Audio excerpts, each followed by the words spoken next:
Slapstick's top underrated tag teams, Patterson moved on to WWE under the tutelage of the Grand Wizard. Ooh.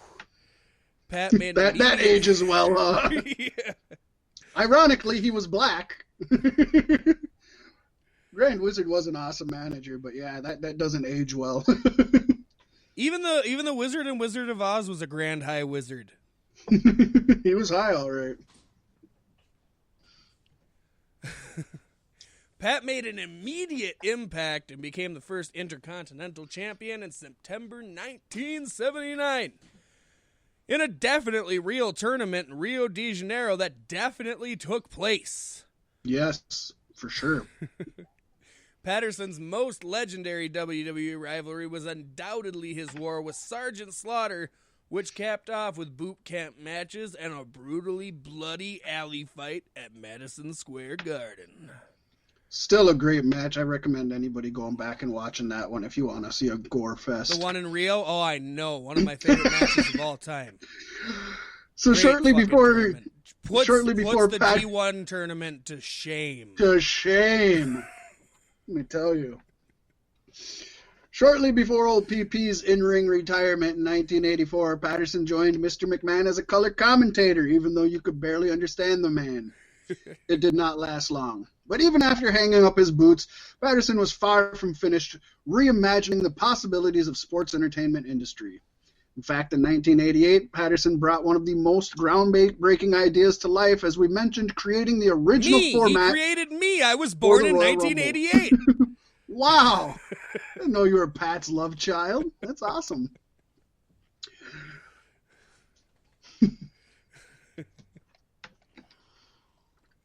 Tell us about your memories with Patterson, Paystee. He came about in your era, huh? Yes. Patterson returned to the ring during WWE's Attitude Era, creating many memorable moments alongside Gerald Briscoe as Mr. McMahon's hilarious stooges. Apparently McMahon forgot there was 3 of them originally. Or was McMahon the 3rd? He would be, I suppose. God, that would have been awesome backstage segments where they do some slapstick. That would be great. Whoop, whoop, whoop, whoop. Patterson even pinned Crash Holly to claim the hardcore title. For all his efforts, Pat Patterson was inducted into the WWE Hall of Fame in 1996 by Bret Hart. In his over 6 decades in the wrestling business, Patterson was synonymous with making history. From the aforementioned Intercontinental title and the Royal Rumble match and beyond, his name will forever be revered by fans and historians alike. This amazing legacy was captured in Patterson's 2016 autobiography, Accepted: How the First Gay Superstar Changed WWE. And that is a moving chronicle about his life both inside and out of the ring. Mm-hmm. We're going to miss old Pat. Yes, we are. He was a 24/7 champion, too. Don't forget that. Oh, was he? I didn't know that. Yeah, he pinned... Doesn't surprise me. Kelly R-Truth. No, it was that Mania or something. Maybe it was the Raw 5,000 special or whatever the fuck. I don't know. One of those things where they brought in a bunch of old people and the title changed hands like 5-6 times that night. He was one of them. And then he sold the belt to IRS. Oh, no, that's awesome. Not IRS, $1 Million Man. Sorry. Oh. Yeah. Everybody's got a price. I do remember him buying the 24/7 championship. Mm-hmm. That's all I remember of all of that. Yeah, just a huge influence in the world of pro wrestling, and, you know. I feel so bad he died earlier this week and couldn't be higher in the news. A lot happened this week, yeah. For real. A lot happened. And a lot's going to happen this weekend, Paystee. Yes! NXT Takeover WarGames 2020! I think it should be a good show. I'm hoping. It's got to be after Dynamite, right? They got to have some way to snap back. We always hope so. They got some good lineups here, to be honest. So hopefully it's at least, good. Doesn't have to be great, but hopefully it's good. I'm hoping it's good. We are starting this out, Paystee, with Timothy Thatcher versus Tommaso Ciampa. Yes. Not sure what the deal is going into this, but... I got no clue myself. But, you know, it was a long time ago. We had a big span where we didn't have Ciampa. Then Daddy came back home. I got to go with Daddy. He needs a win. He needs to do something. You know, I'm right there with you. I think Tommaso Ciampa should get this one. So, I'm going Ciampa. Why not? Yeah, this will be a fun match either way. It sucks that the only thing I'm really wanting to see out of Ciampa is a match with Gargano, though. That's what hurts me. Like, I'm not done with that yet. Bring that back, please. Oh, they've had some of the best matches. They really, really have. And then next, and we definitely don't pay attention to what our competition's doing or has done. It's a strap match, seeing Dexter Lumis take on the Cameron Grimes. I'm actually, this could be the sleeper of the whole pay-per-view. I'm excited for this. You know, I remember last time Grimes was in that ladder match, I had put him out of my mind because I couldn't remember who he was. Then I saw him, I'm like, oh yeah, that guy. And Dexter Lumis, I haven't seen a lot of his work either. I've heard things. I know he's a Dexter Morgan character, which I kind of don't like, but whatever. I think this could be a good one. I'm looking forward to seeing what these guys bring out of each other. Yeah, they're both great individuals. They both kind of got their start in Impact Wrestling and moved their way over to NXT. In fact, Dexter Lumis got his Dexter gimmick in Impact Wrestling when he was stalking Christy Hemme and was very perv mode on her. So I'd be happy with either one getting this, but with the strap match, I think I see the sadistic Dexter Lumis going over. Yes. I'm going to go with Cameron Grimes against my better judgment, but I am. He's a hell of an athlete, that's for damn sure. He is. And isn't his character that he's like a moonshiner or something like that? It's something. It's way different than he was in Impact, but he's grimy. Frank Grimes, or Grimy as he liked to be called. Oh, well, we got some more top-notch talent coming up next in a triple threat for the North American Championship. Leon Ruff defending the title against Johnny Gargano and Damian Priest. I am missing the part where Leon Ruff got the title in the first place. You know what? When I was writing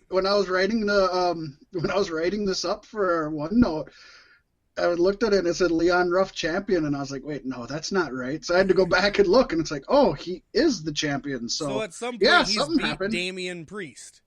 Yeah, which is crazy to think. Very crazy. See, I wanted to pick Priest because I don't think Priest had enough run with the title. I don't know. And then I started thinking about Gargano and how much I wanted to say gargle anus.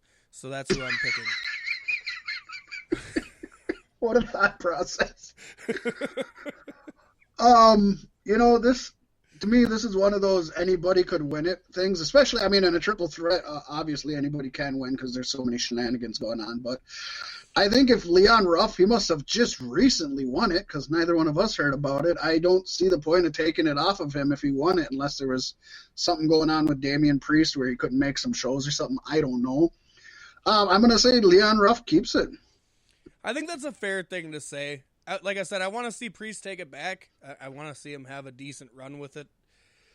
Maybe he's moving up to the main title, but who knows? But yeah. Also, Gargano needs a win, and if I'm going to give one to Ciampa, I might as well give one to Gargano. There you go. Nothing wrong with that. Then we have the men's WarGames. Seeing the highly overused in this match, Undisputed Era, taking on the new kids in town, Cunt, the Kings of NXT. That's Pat McAfee, Pete Dunne, Oney Lorcan, and Danny Burch. And on paper, that sounds like a hell of a fucking team. It's brawlers against wrestlers, really. You know what I Yeah. mean? Yep. So it's really going to be interesting. You say overused in this game, and WarGames has been around for this is the fourth iteration in NXT, and Undisputed Era has been in all four of them. But I think back to the original WarGames, that was always the Four Horsemen versus some sort of team, and it was usually some sort of team with team captain Dusty Rhodes. So I mean, I think the first 6-8 WarGames were probably the Four Horsemen versus Dusty and other people here, such as the Road Warriors I know did, and sometimes. So I just look at the Undisputed Era of the Four Horsemen of NXT, without even trying to bite the gimmick. I think this is the way you make the next Four Horsemen, is you don't book them as the next Four Horsemen. You just put these guys together and let them do their thing. That being said, besides the fact that I just spooge all over Undisputed Era because I love them so much, they've lost the last two WarGames that they've been in, so I think they're due for a win. I'm going Undisputed Era. Yeah. There's a little bit of at least this year, there's a little bit of a loophole in your logic. And if they're the kings of WarGames, then why weren't they the ones initially in the match? This started with Kings of NXT, Pat McAfee's guys, and they were in the match, and then Balor brought out the Undisputed Era as their challengers, which is kind of backwards in that scenario. I think that's kind of why I'm a little bit unsure of this build-up, seeing as they're the ones coming in, and I don't know.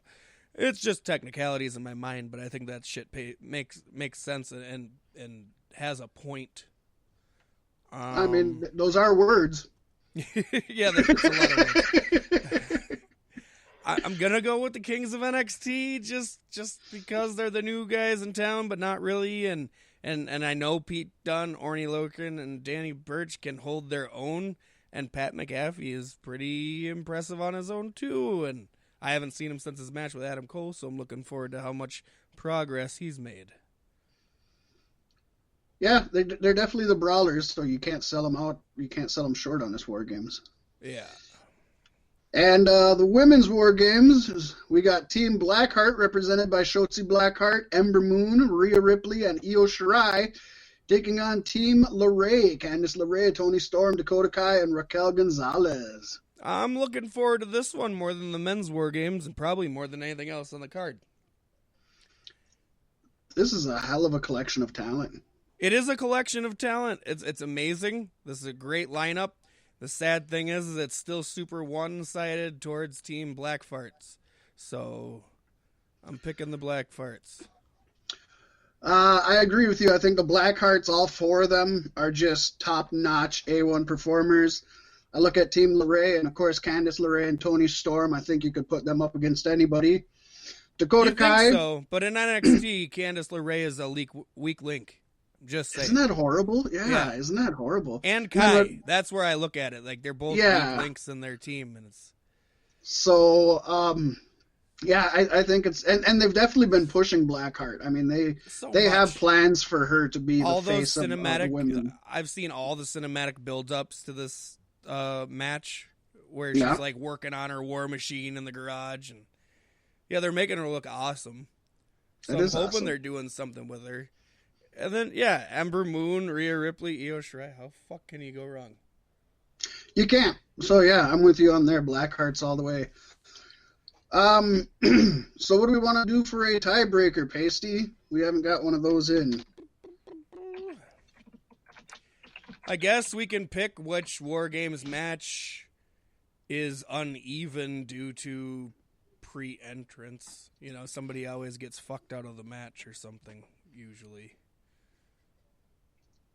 What? Last year, 2 of the women's competitors didn't even make it into the cage. Oh. You know what I mean? Yeah. So, is it going to be the men's match that has somebody that doesn't make it, or is it the women? Is that too loose though?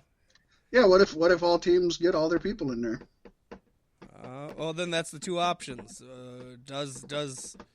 Is there a disbalance in either of the matches? Yes or no? Mm-hmm. Okay. It's worded awkward, but I get what you're saying. What do you got? I came up with a stipulation. You got to pick it. All right, I'm going to say